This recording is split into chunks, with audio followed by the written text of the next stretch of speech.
I have one concern, and that's tariffs. That's it. I mean, the market's gotten pretty complacent about it, but, in any trade negotiation, the details really matter. Steel tariffs have doubled. Financial markets are watching closely. And while Wall Street isn't in panic mode yet, signs of strain are emerging. On June 4th, the U.S. will raise tariffs on imported steel and aluminum from 25% to 50%, a major escalation in what's become a high-stakes trade reset. So how are investors reacting? And is the market truly prepared? Let's break it down. That news sent both groups of stocks soaring today. Cleveland Cliffs up 23%, Century Aluminum up 21%, Kramer fave Nucor up just over 10%. President Trump announced the tariff hike at a U.S. steel plant in Pittsburgh last Friday. Framed as a move to protect American jobs, the new 50% rate doubles the original tariffs introduced back in 2018.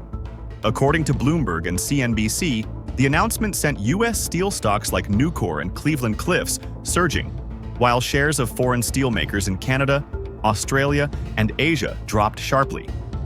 Canada's Aloma Steel was even downgraded by Capital as investors braced for reduced access to the U.S. market. But here's the catch. The U.S. still imports more steel than it produces, by roughly 6 million net tons a year, based on 2024 figures.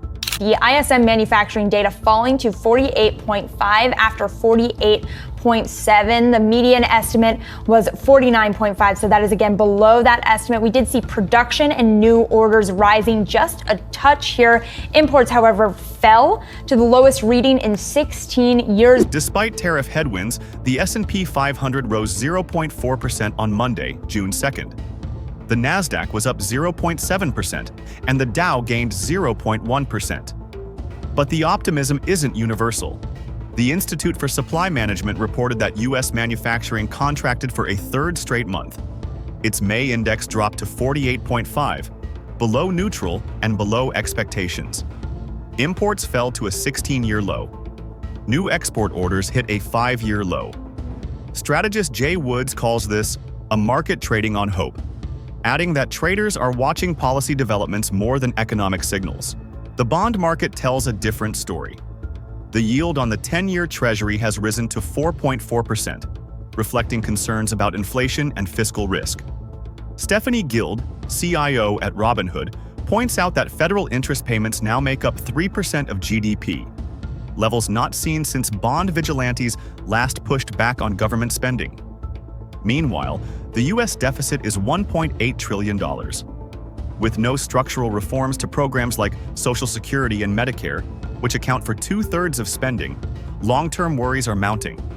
Yet Guild holds her S&P 500 year-end target at 6,200, urging investors to stay focused on fundamentals.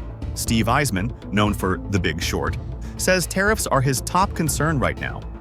In a recent interview, Eisman said he's trimmed positions across the board, citing uncertainty in EU negotiations, where each country holds veto power.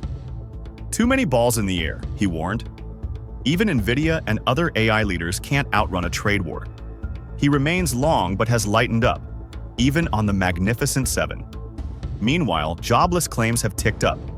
If they rise above 250,000, a level seen only twice in 18 months, strategists like Jay Woods see that as a warning sign. Consumers are still spending, wages are holding up, and 4 of the Mag 7 stocks are in the green. But with just one of Trump's 90 promised trade deals actually signed, the UK deal, caution prevails. To sum up, steel tariffs are rising, and so are the risks. Manufacturing is cooling, trade flows are shrinking, and bond yields are climbing. Wall Street hasn't cracked, but under the surface, pressure is building. Whether this turns into a brief standoff or something more disruptive depends on how the coming weeks unfold. For now, investors are watching the data and staying hedged.